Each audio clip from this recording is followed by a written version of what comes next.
السلام علیکم ورحمۃ اللہ وبرکاتہ۔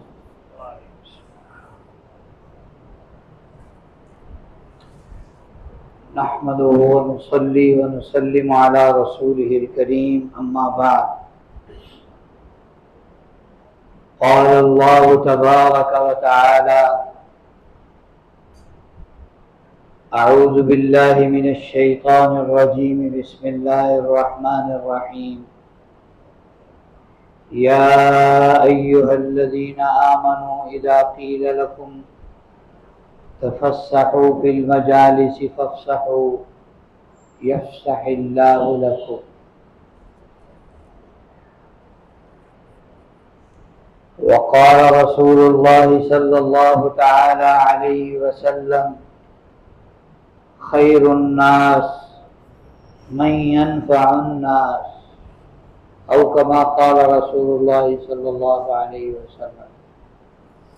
اللهم صل على سيدنا ونبينا وحبيبنا وقرة أعيننا محمد وعلى آله وأصحابه وبارك وسلم۔ میرے محترم دوستو، علماء کرام نے دین اسلام کو 5 حصوں میں تقسیم فرمایا۔ یوں سمجھ لیں کہ اللہ اور اس کے رسول کے احکامات 5 قسم کے ہیں۔ پہلے ہیں عقائد، ہمارا عقیدہ درست ہو، اللہ کی ذات عالی کے بارے میں کیا عقیدہ دل میں رکھنا ہے، اللہ کو ماننا اس کی تمام صفات کے ساتھ، اللہ کے رسول کو ماننا، وہ جیسے ایمان مفصل میں ہے: آمنت باللہ وملائکتہ وکتبہ ورسلہ والیوم الآخر والقدر خیرہ وشرہ من اللہ تعالی والبعث بعد الموت۔ یہ ایمانیات، ان پر عقیدہ رکھنا ضروری ہے۔ اللہ پر، اس کے رسول پر، کتابوں پر، فرشتوں پر، آخرت کے دن پر، اور ہر اچھا برا فیصلہ اللہ کی طرف سے ہے، اس پر یقین رکھنا، یہ عقائد ہے۔ دوسرے نمبر پر ہیں عبادات۔ عقائد بہت تھوڑے سے ہیں، لیکن ہر چیز کی بنیاد کیا ہے؟ عقیدہ ہے۔ ہر چیز کی بنیاد کیا ہے؟ عقیدہ ہے۔ سب کچھ ٹھیک ہے، رسول اکرم صلی اللہ علیہ وسلم کے بارے میں کمزور عقیدہ ہے۔ جیسے آج کل ختم نبوت کا مسئلہ بڑا چل رہا ہے، کوئی بدظن ہو گیا، کوئی کمزور ہو گیا ختم نبوت کے عقیدے کے بارے میں، تو گیا، اس کا اسلام، اس کا ایمان، سب کچھ گیا، ختم ہو گیا، اس کے پلے کچھ نہیں رہا۔ یہ عقائد بہت تھوڑے لیکن یہ بنیاد ہے۔ دوسرے نمبر پر ہے عبادت، وہ عقائد سے زیادہ ہے۔ نمازیں ہیں، روزے ہیں، حج ہے، زکوٰۃ ہے، فلاں ہے، فلاں ہے، سنتیں ہیں، نوافل ہیں۔ تیسرے نمبر پر ہیں معاملات، چوتھے نمبر پر ہیں اخلاق، پانچویں نمبر پر ہیں معاشرت۔ یوں بھی کہہ سکتے ہیں کہ اللہ کے احکامات، اللہ اس کے رسول کے احکامات 2 طرح کے ہیں، ایک حقوق اللہ اور ایک حقوق العباد۔ عقائد اور عبادات حقوق اللہ ہیں، معاملات، اخلاقیات اور معاشرت کیا ہے؟ حقوق العباد ہے. حقوق العباد کو بہت کھول کر بیان کیا گیا، بہت تفصیل سے بیان کیا گیا، بہت تفصیل سے اس کے بارے میں تاکید کی گئی، ترغیب دی گئی، ترغیب کی گئی، ڈرایا گیا. حضور صلی اللہ علیہ وسلم نے فرمایا میری امت کا فقیر ترین آدمی کون ہو سکتا ہے؟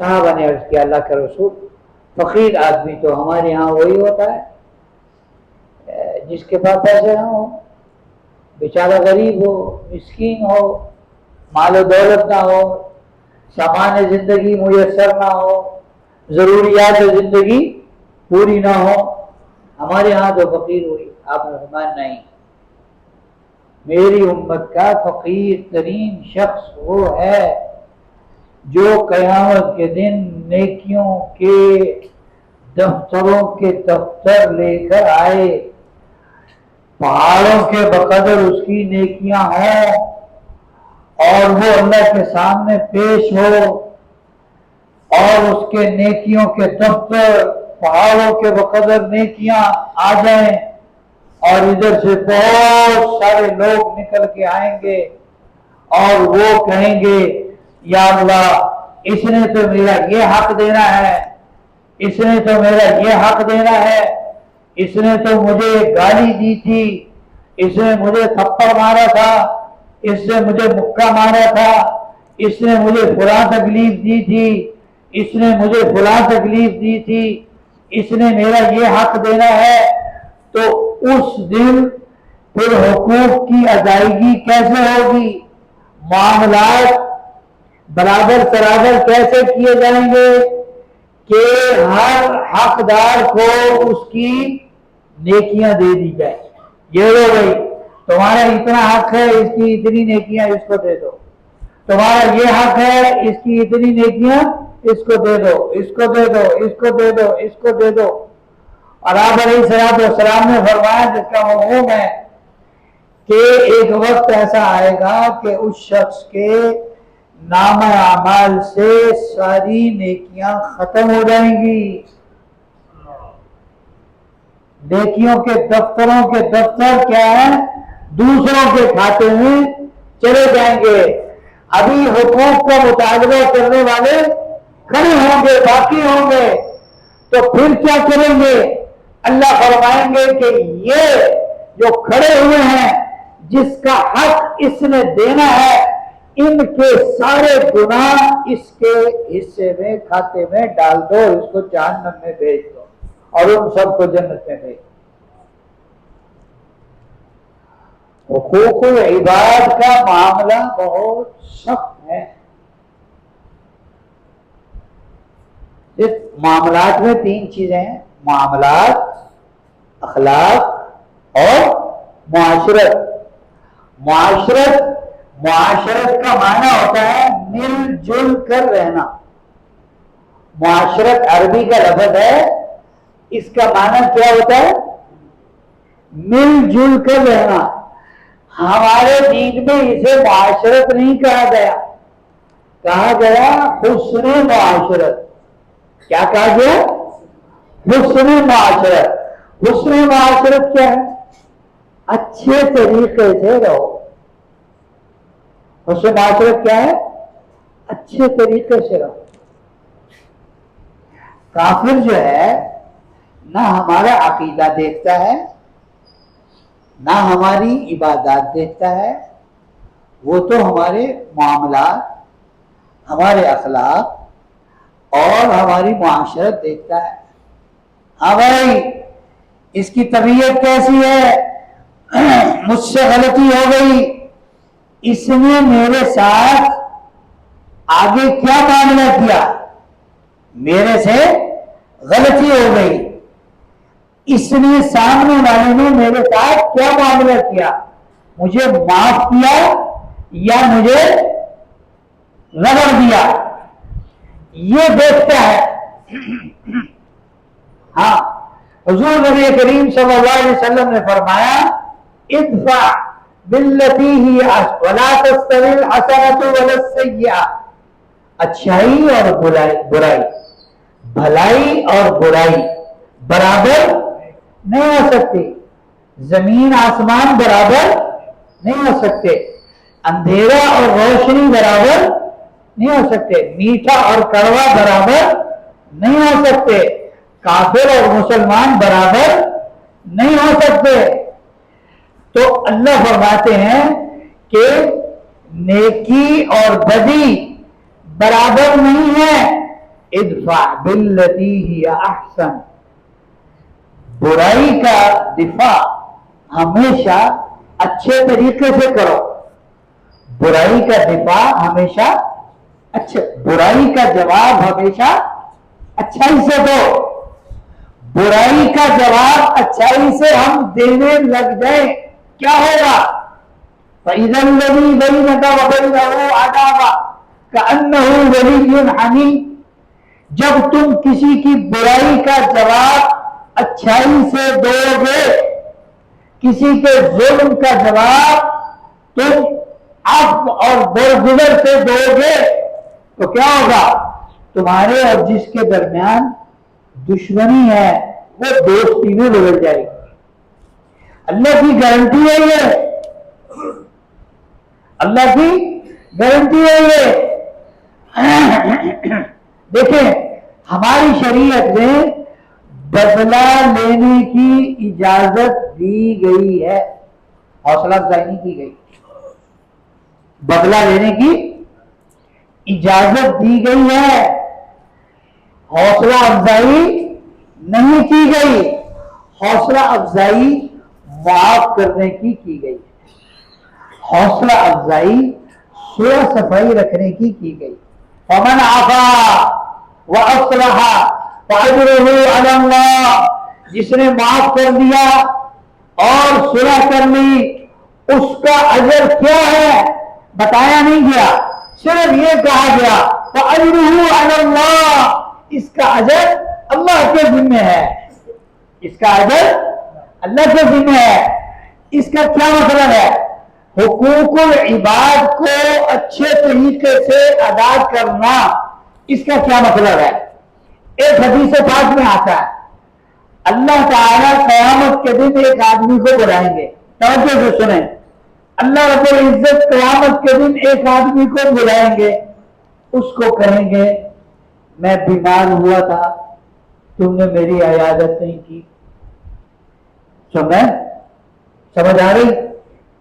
وہ کہے گا اللہ پاک آپ اور بیمار اور میری عیادت، یہ کیا سلسلہ ہے؟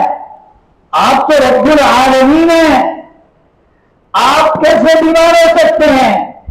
تو اللہ فرمائیں گے فلاں تمہارا دوست، جاننے والا، رشتہ دار، فلاں آدمی تمہارے تعلق والا بیمار ہوا تھا، آج ہوا تھا، تم نے اس کی عیادت نہیں کی۔ اگر تم اس کی عیادت کرتے تو آج اس کا اجر مجھ سے لیتے۔ کتنی اہمیت کے ساتھ بیان فرمائیں۔ پھر ایک آدمی کو بلائیں گے، اس سے فرمائیں گے میں بھوکا تھا، مجھے بھوک لگی تھی، میں نے تم سے کھانا مانگا تھا، تم نے مجھے کھانا نہیں کھلایا۔ تو کہے گا اللہ پاک آپ تو رب العالمین ہیں، آپ اور بھوک اور میں آپ کو کھانا کھلاؤں، یہ کیا بات ہے؟ میری سمجھ میں نہیں آ رہا۔ تو اللہ ارشاد فرمائیں گے اس کا مفہوم ہے کہ وہ فلاں آدمی بھوکا تھا، اس نے تم سے کھانا مانگا تھا، تم نے اسے کھانا نہیں کھلایا، اگر تم اس کو کھانا کھلا دیتے تو آج اس کا اجر مجھ سے لیتے۔ یہ تمہارا معاملہ میرے ساتھ تھا۔ پھر اللہ فرمائیں گے میں پیاسا تھا، کسی کو فرمائیں میں پیاسا تھا، میں نے تم سے پانی مانگا تھا اور تم نے مجھے پانی نہیں پلایا۔ وہ آدمی کہے گا اللہ پاک آپ تو رب العالمین ہیں، آپ اور پیاس اور پانی مانگنا یہ تو آپ کی شان سے بعید ہے، ایسے کیسے ہو سکتا ہے؟ تو اللہ فرمائیں گے فلاں وقت یاد کرو، فلاں آدمی آیا تھا، وہ پیاسا تھا، اس نے تم سے پانی مانگا تھا اور تم نے اسے پانی نہیں پلایا، اگر تم اس کو پانی پلا دیتے آج اس کا اجر مجھ سے لیتے۔ اتنی اہمیت کے ساتھ اس کو بیان فرمایا، حقوق العباد کو۔ اللہ وحدہ لا شریک ہے، اللہ کیا ہے؟ اللہ کیا ہے؟ وحدہ لا شریک ہے، اللہ احد اکیلے ہیں، اللہ الصمد وہ بے نیاز ہے سب سے۔ اس کا مطلب کیا ہے سمجھ کا؟ کہ جس کے تمام کام کسی کی بھی مدد کے بغیر ہو جائے اور کسی کا کام اس کی مدد کے بغیر نہ ہو، یہ سوال۔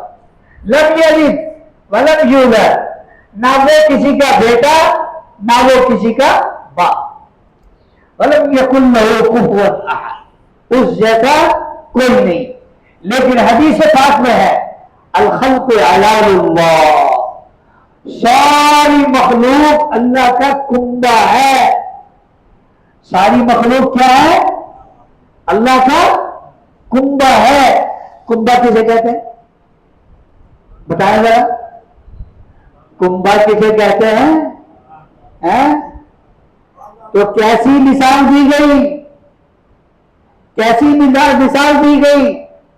گھر بار، بیوی بچے، فلاں فلاں فلاں جتنے ہمارے پروں کے نیچے رہتے ہیں، جن کی ضروریات ہمارے ذمہ ہوتی، یہ کہا گیا کہ مخلوق ساری کی ساری کیا ہے؟ اللہ کا کنبہ ہے۔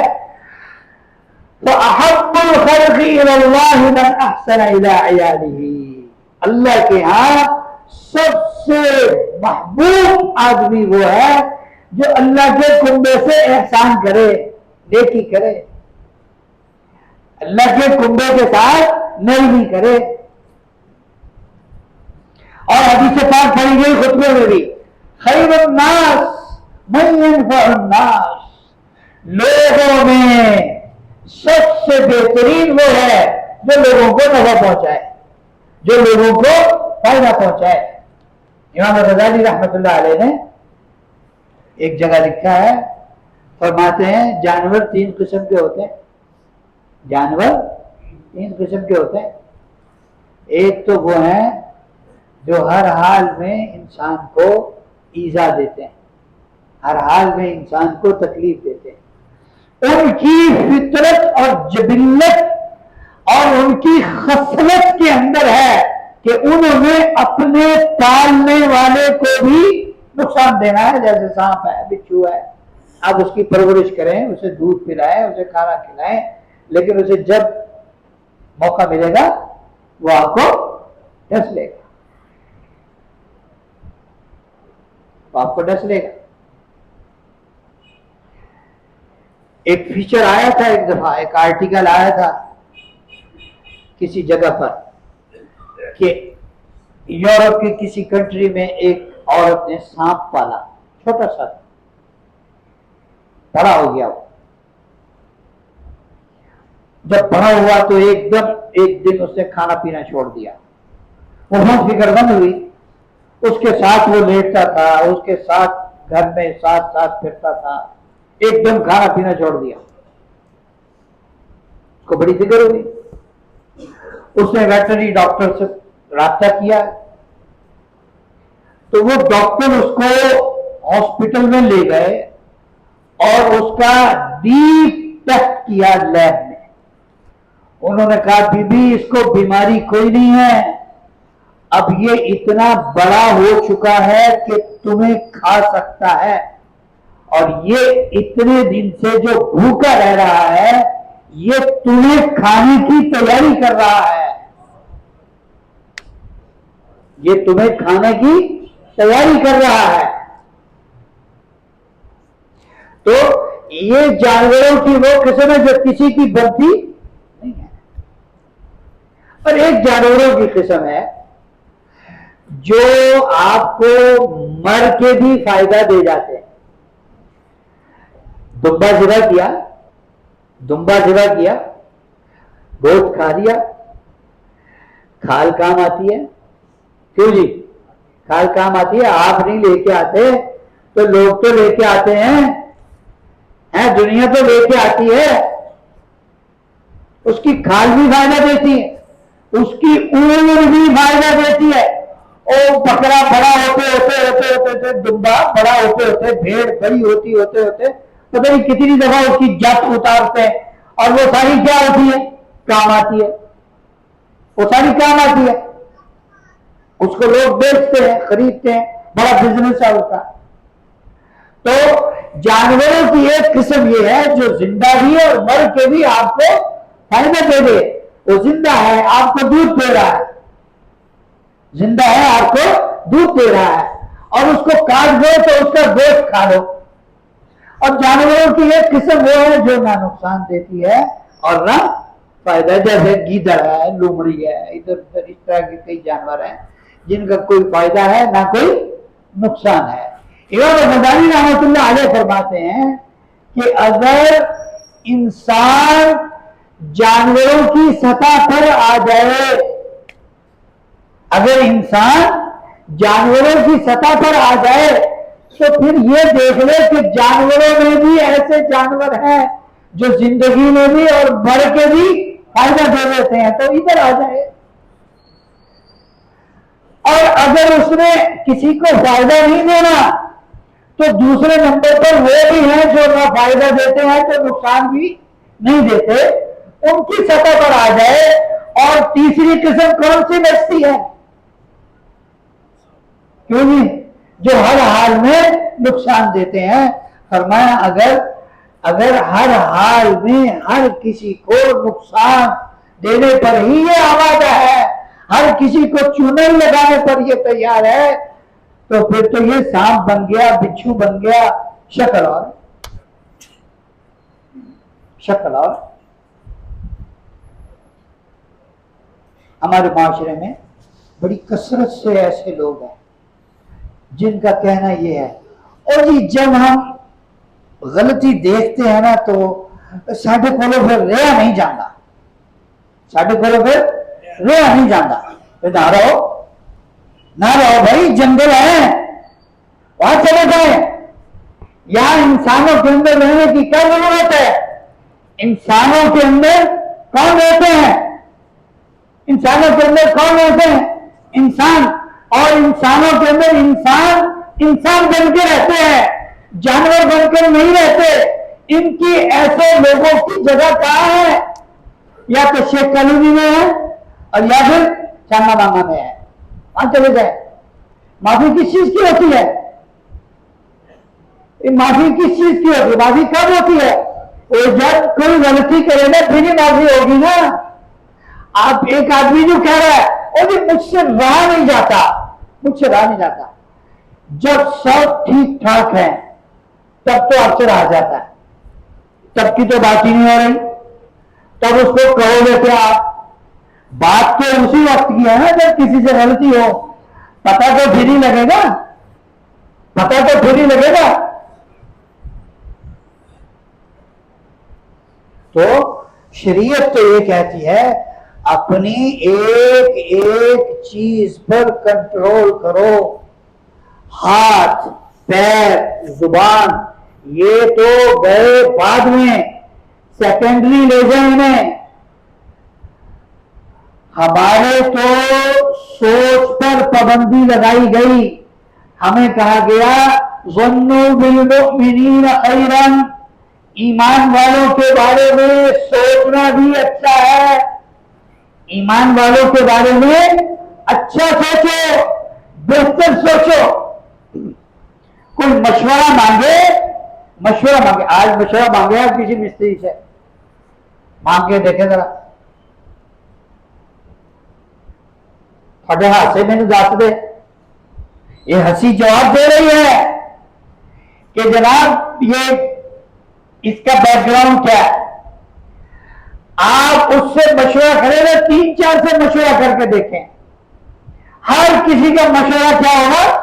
الگ ہوگا، اور ہر کسی کے مشورے میں اپنا مفاد ہوگا۔ الا من رحم ربی، الا من رحم ربی۔ بہت کم لوگ دیکھے، بہت کم لوگ دیکھے جن کے دماغ میں یہ ہوتا ہے نہیں یار اسے مشورہ مانگا، مشورہ پوری امانت کے ساتھ دوں، مشورہ پوری امانت اور دیانت کے ساتھ دوں۔ ایسے لوگ بہت کم ہیں، اور خدا سے دعا کریں اللہ جو بچے کچھ ہیں ان کی زندگی لمبی کرے، ایسے کوئی ہیں تو۔ حقوق العباد کو پورا کرنا۔ اچھا،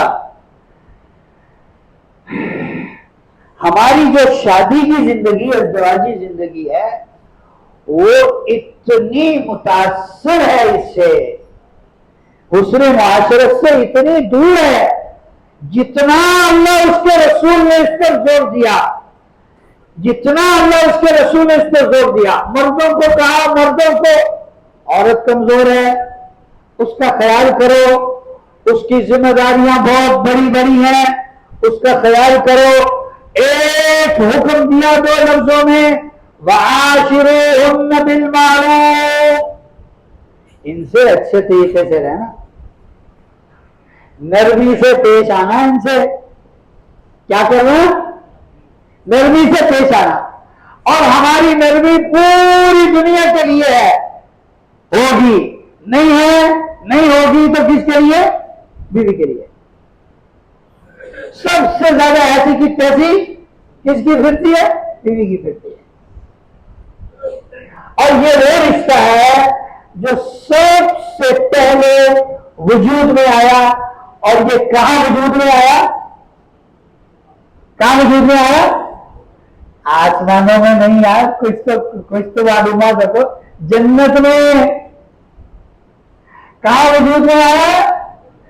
آدم علیہ السلام کو اللہ نے جنت پیدا فرما کے جنت میں بھیج دیا، اکیلے تھے۔ جنت کی نعمتوں میں بھی انہیں مزہ نہیں آیا، اداسی، اکیلا پن، تنہائی۔ تو ان کے ساتھ کے لیے پھر کیا کیا گیا؟ ابا ہوا کو پیدا کیا گیا، تو پھر نعمتیں جو ہے وہ اچھی لگنے لگی، پھر نعمتیں اچھی لگنے لگی۔ اور اس نے اس رشتے کی بنیاد کیا ہے؟ اس رشتے کی بنیاد تحمل اور صبر ہے۔ 2 لفظوں میں آپ کو بتا دوں، اس کی بنیاد، اس کو قائم دائم رکھنے کی بنیاد کس پر ہے؟ تحمل اور صبر۔ بس اتنا کر لیں بہت ہے۔ تو حقوق العباد کا معاملہ جیسے پہلے حدیث پاک درج کی گئی بہت خطرناک ہے۔ اگر اس میں گڑبڑ ہو گئی، کمی رہ گئی تو معافی نہیں ہے۔ اللہ کہیں گے وہ بندے کا تم نے جس کا قصور کیا ہے جاؤ معاف کرتا ہے تو کرا لو، اور قیامت کے دن کوئی نہیں معاف کرے گا۔ ادھر تو ایک طرف جنت نظر آ رہی ہوگی اور آدمی کہے گا میں فٹافٹ چلا جاؤں اندر، اور ادھر بائیں طرف کیا ہوگی؟ جہنم ہوگی۔ آدمی کہے گا میں اسے جتنی جلدی ہو سکے بچ جاؤں جیسے کیسے بھی ہے، تو وہ پھر اپنا حق معاف کرے گا کسی کو؟ کبھی بھی نہیں۔ زندگی میں کر لیں جتنا کرنا ہے، ہاں کسی کا قصور کیا ہے، کسی کا حق دینا ہے، معافی مانگ لیں اور حق ادا کر لیں تو بچت ہو جائے گی۔ اگر حق سر پر لے کے مر گئے تو اللہ کی قسم پکڑے جائیں گے، پھر وہاں کوئی تعویل کام نہیں آئے گی، کوئی ہیر حجت کام نہیں آئے گی۔ اللہ کہیں گے یہ کام تم نے یہ گڑبڑ کی ہے، بتاؤ یہ کیوں کی ہے؟ یہ فلاں نے کہا تھا، فلاں نے کہا تھا، فلاں گیا پھاڑ دے، فلاں فلاں فلاں فلاں فلاں کے حکم سے فلاں نے وہاں نہیں چلیں گے۔ قرآن پاک میں نے صاف کہہ دیا ربنا انا اطعنا سادتنا وكبراءنا فاضلونا السبيل۔ اللہ ہمیں تو اپنے لیڈروں کی، افسروں کی، اپنے بڑوں کی بات مان کر یہ سارے کام کیے تھے، انہوں نے ہمیں راہ سے ہٹا دیا، ہے ربنا آتہم ضعفین من العذاب، یہ کہیں گے اللہ ان کو دگنا عذاب دے دے، اللہ کہیں گے تم سب کو دگنا عذاب ہوگا، تمہاری سب کی ایسی تیسی پھرے گی۔ آج معاملہ صاف کر لیں بھائی، آج معاملہ اچھا کر لیں تو ہمارے لیے بچت ہے، اور اگر آج معاملہ اچھا نہ کیا اور حقوق سر پہ لے کے مر گئے، دنیا سے چلے گئے، پھر بچت کا کوئی سامان نہیں ہے۔ اللہ ہمیں ان باتوں کی سمجھ اور ان پر عمل کی توفیق عطا فرمائے۔